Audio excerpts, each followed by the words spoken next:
Nouveau rendez-vous de l'économie sur SICA. Mesdames, Messieurs, bienvenue à tous. Voici tout de suite le sommaire.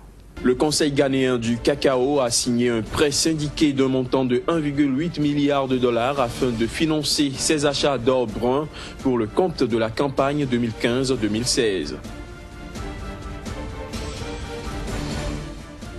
Au Bénin, l'heure est à la présentation du rapport d'avancement 2014 de la stratégie de croissance pour la réduction de la pauvreté. C'était au cours d'un atelier qui s'est tenu jeudi à Cotonou. Au Mali, la croissance économique devrait ralentir en 2015 pour se situer à 4,9%, une situation qui, selon le FMI, serait due à une baisse de la production manufacturière.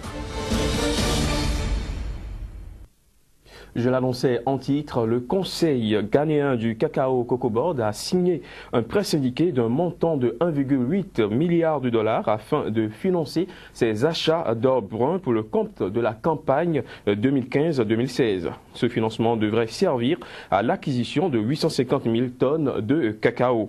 Le Ghana, faut-il le rappeler, sort d'une campagne 2014-2015 qui a viré au cauchemar en raison de la mauvaise récolte qu'a connue le pays. Alors qu'il tablait sur une récolte qui devait avoisiner le million de tonnes, le Ghana a dû revoir à plusieurs reprises cette prévision, manquant même le dernier objectif de 750 000 tonnes qu'il s'était fixé. Et puis, la Banque africaine de développement et le Japon ont signé le 8 septembre dernier à Abidjan un accord de prêt concessionnel de 300 millions de dollars destiné à soutenir le secteur privé en Afrique. Cette signature se situe dans le cadre de l'assistance améliorée au secteur privé en faveur de l'initiative pour l'Afrique, un programme dénommé EPSA. Lancé en 2005, le programme EPSA est une initiative innovante qui vise à mobiliser des ressources et à mettre sur pied des partenariats de développement qui appuient la stratégie de la Banque pour le développement sur le secteur privé. Depuis une décennie, le Japon a pu apporter près de 3 milliards de dollars au programme EPSA. Et puis, le Bénin, à présent, le pays a procédé à la présentation du rapport d'avancement en 2014 de la stratégie de croissance pour la réduction de la pauvreté. La cérémonie s'est déroulée jeudi au Palais des Congrès de Cotonou. C'était en présence des autorités béninoises et des partenaires techniques et financiers. On fait le point avec Génie Alafouda et Floris Dossa. Adoptée en mars 2011, la stratégie de croissance a pour mission de réduire la pauvreté au Bénin.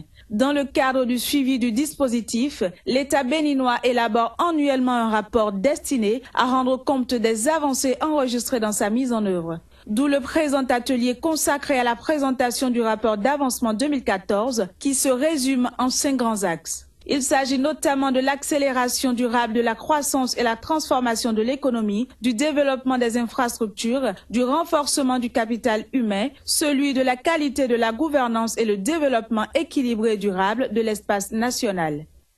On peut constater des avancées obtenues au niveau global dans la réduction de la pauvreté, dans la scolarisation des filles et des garçons, dans la baisse des infections au VIH-Sida, dans l'augmentation de l'accès à l'eau ou dans la réduction de la mortalité infantile.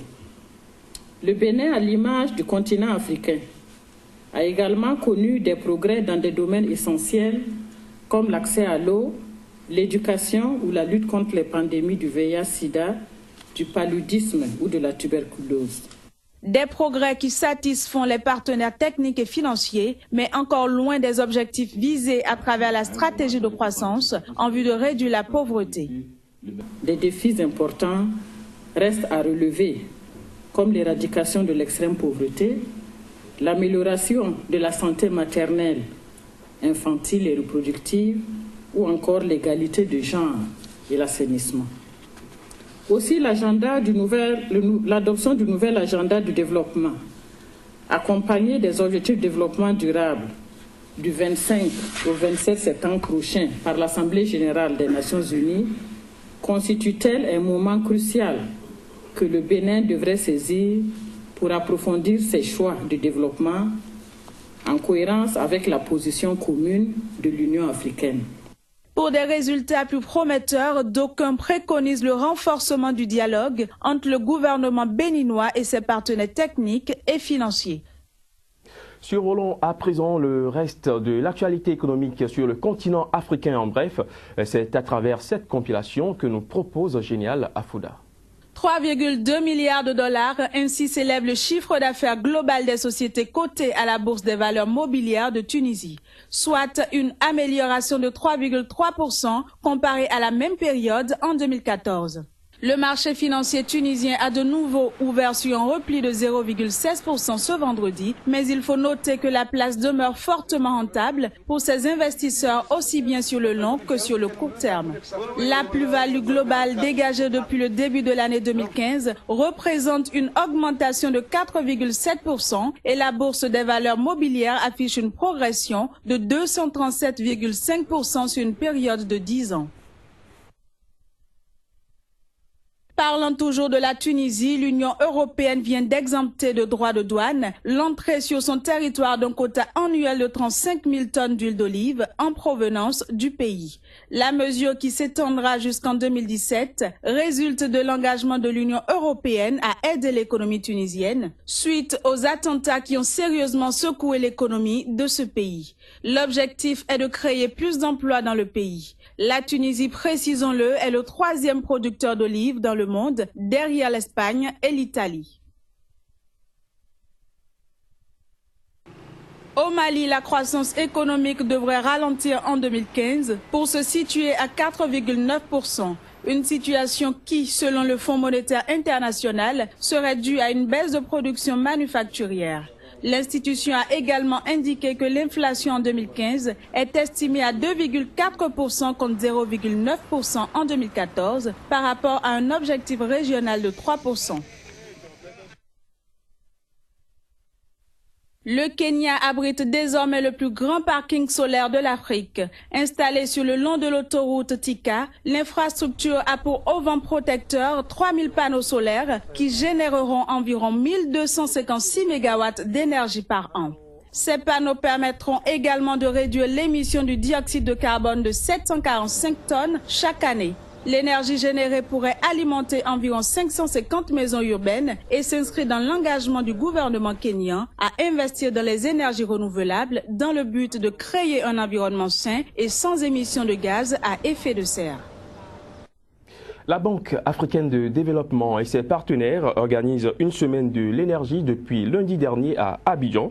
Au programme, des présentations et des sessions de réflexion sur le développement du secteur de l'énergie en Afrique. C'est de cela qu'il sera question avec Casimir Pédia que nous retrouvons dans un instant.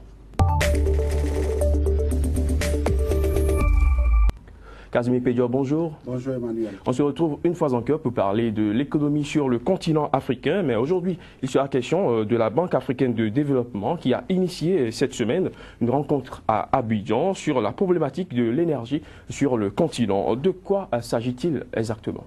Alors il faut dire que depuis le 1er septembre 2015 que le nouveau président de cette institution bancaire, à savoir le Nigérian Adesina, a pris ses fonctions. Il a décidé de mettre l'énergie au cœur du développement du continent.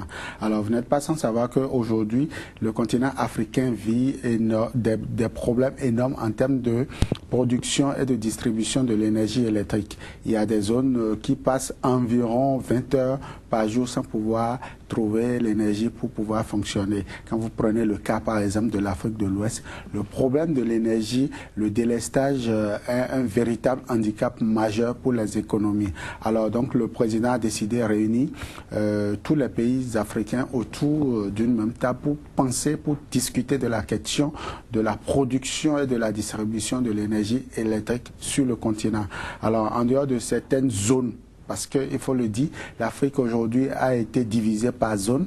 Et donc, en dehors de certaines zones comme l'Afrique du Nord, qui quand même ont pu s'établir une politique sérieuse, une politique rigoureuse en termes de production d'énergie, les autres parties de l'Afrique, comme l'Afrique de l'Ouest, l'Afrique centrale et l'Afrique du Sud, disposent de très peu de potentialité en termes de production d'énergie et pourtant ce continent est arrosé 24 heures sur 24 de cours d'eau et aussi de soleil environ. Nous avons environ 16 heures par jour de soleil. Nous avons aussi du vent qui circule sur ce continent. Autant de facteurs qui devaient favoriser la présence de l'énergie sur le continent. Bien sûr, donc il faut maintenant capitaliser tout ça là et en faire des facteurs de production, des facteurs de développement, des leviers économiques pour pouvoir amorcer le véritable développement pour le continent. Alors concrètement, Casimir, qu'est-ce qui freine aujourd'hui l'autosuffisance énergétique sur le continent africain? Il y a le manque de politique de nos gouvernants. Et ils n'anticipent pas sur le long terme. Chacun vient faire sa politique et s'en va. Et puis l'autre vient et recommande ce que l'autre avait entamé. Alors ça pose un véritable problème. La question de l'énergie aujourd'hui doit être vue d'ensemble, doit être des questions de gouvernance de nos États. Alors quand vous prenez un pays, par exemple comme le Bénin, où nous n'avons pas forcément les mêmes atouts que le Niger qui dispose de l'uranium.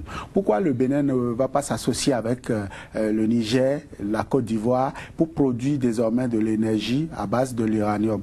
Pourquoi des pays comme le Congo ne pourraient pas solliciter l'aide financière d'autres pays comme l'Afrique du Sud, comme le Ghana et autres pour pouvoir produire de l'énergie et vendre plus tard? Pourquoi on ne peut pas inviter les investisseurs privés béninois, par exemple, de la trempe d'Adjavan qui veulent bien investir dans ce secteur-là? Pourquoi on ne les invite pas à la table de négociation pour voir dans quelle mesure on peut fédérer les énergies pour pouvoir produire? Alors, cette préoccupation, c'est la problématique majeure de la Banque africaine aujourd'hui de développement qui veut forcément mettre pour les 50 prochaines années au cœur de sa gouvernance la production et la gestion de l'énergie. Donc voilà par exemple des facteurs, parce qu'il faut le dire, aucun Européen ne viendra investir dans votre économie si tant est qu'il n'a pas de cette